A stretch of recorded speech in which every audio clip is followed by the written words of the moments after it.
नमस्कार दोस्तों, राधे राधे। स्वागत है आपका हमारे आध्यात्मिक ज्ञान चैनल में। आप सभी का दिन मंगलमय हो। आज हम सुनाने वाले हैं इंदिरा एकादशी की व्रत कथा। हिंदू धर्म में एकादशी व्रत का विशेष स्थान है। वर्ष में आने वाली 24 एकादशियों में से प्रत्येक का अपना एक अलग महत्व बताया गया है। अश्विन मास के कृष्ण पक्ष की एकादशी, जिसे इंदिरा एकादशी के नाम से जाना जाता है, यह तिथि विशेष रूप से पितृतर्पण और श्राद्ध कर्म के लिए उत्तम मानी जाती है। धार्मिक मान्यता है कि इस दिन उपवास, पूजा और दीपदान करने से पितरों की आत्मा तृप्त होती है और भगवान विष्णु की कृपा से जीवन में सुख समृद्धि आती है। शास्त्रों के अनुसार इंदिरा एकादशी पर दीपक जलाने का विशेष महत्व है।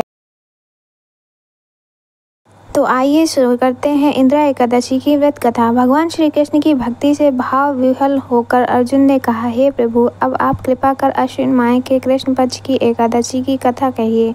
इस एकादशी का क्या नाम है तथा इसका व्रत करने से कौन सा फल मिलता है? कृपा कर विधान पूर्वक कहिए। अर्जुन की बात सुनकर भगवान श्री कृष्ण ने अर्जुन से कहा, हे धनुर्धर, अश्विन मास के कृष्ण पक्ष की एकादशी का नाम इंदिरा है। इस एकादशी का व्रत करने से सभी पाप नष्ट हो जाते हैं और नरक में गए हुए पितरों का उद्धार हो जाता है। श्री कृष्ण जी बोले, हे अर्जुन, इस एकादशी की कथा के सुनने मात्र से ही मनुष्य को अंत फल की प्राप्ति होती है। ये कथा सुनाता हूँ, तुम ध्यानपूर्वक श्रवण करो।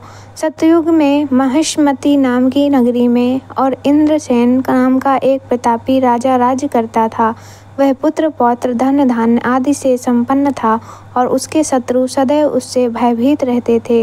एक दिन राजा अपनी राज्यसभा में सुखपूर्वक बैठा था कि महाश्री नारद वहां आए। नारद जी को देखकर राजा आसन से उठा, प्रणाम करके उन्हें आदर सहित आसन दिया। तब महाश्री नारद ने कहा, हे राजन, आपके राज्य में सब कुशल से तो है।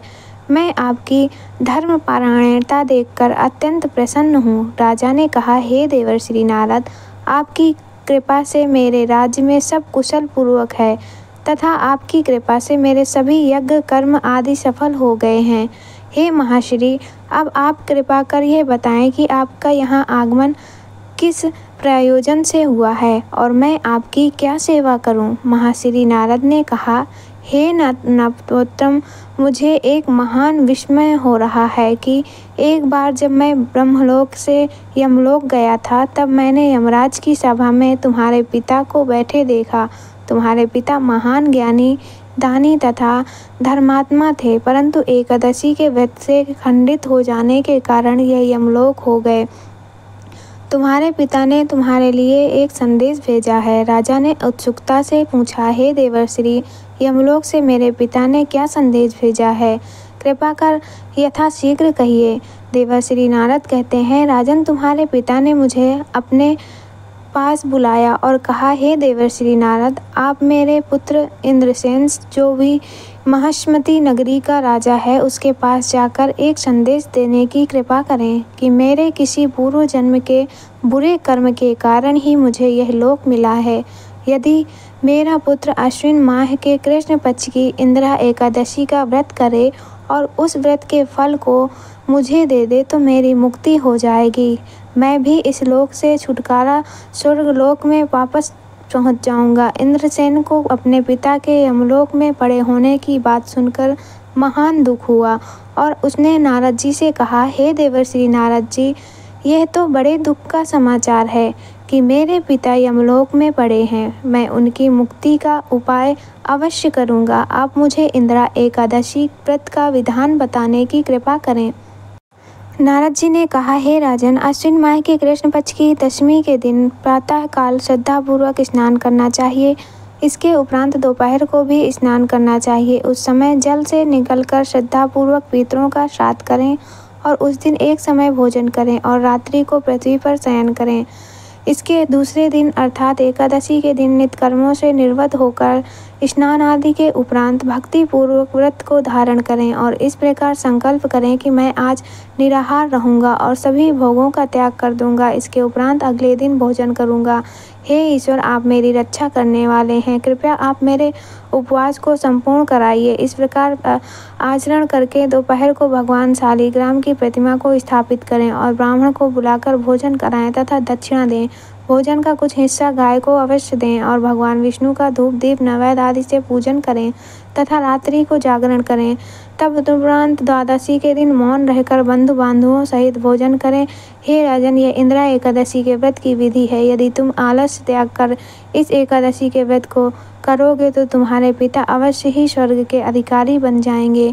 नारद जी राजा को सब विधान समझाकर अंतर्ध्यान हो गए। राजा ने इंदिरा एकादशी के आने पर उसका विधान पूर्वक व्रत किया। बंधु बांधवों सहित इस व्रत के करने से आकाश से पुष्पों की वर्षा हुई और राजा के पिता यमलोक से रथ पर चढ़कर स्वर्ग को चले गए। इस प्रकार एकादशी के प्रभाव से राजा इंद्रसेन भी कई लोक में सुख भोग कर अंत में स्वर्गलोक को गए। आगे भगवान श्री कृष्ण ने कहा, हे कुंती पुत्र, यह मैंने तुम्हारे सामने इंदिरा एकादशी के महात्म का वर्णन किया है। इस कथा के पढ़ने व सुनने मात्र से ही सभी पापों का शमन हो जाता है और अंत में मनुष्य स्वर्गलोक का अधिकारी बनता है। भगवान श्री कृष्ण कहते हैं, हे अर्जुन, मनुष्य जो भी प्रण करे उसे चाहिए कि वह उसको तन मन धन से पूरा करे। किसी भी कार्य का प्रण करके उसे तोड़ना नहीं चाहिए। एक बार प्रेम से बोलिए श्री कृष्ण भगवान की जय। तो दोस्तों, ये थी इंदिरा एकादशी व्रत की कथा। अगर वीडियो अच्छी लगी हो तो वीडियो को लाइक और चैनल को सब्सक्राइब करना ना भूलें। धन्यवाद। राधे राधे।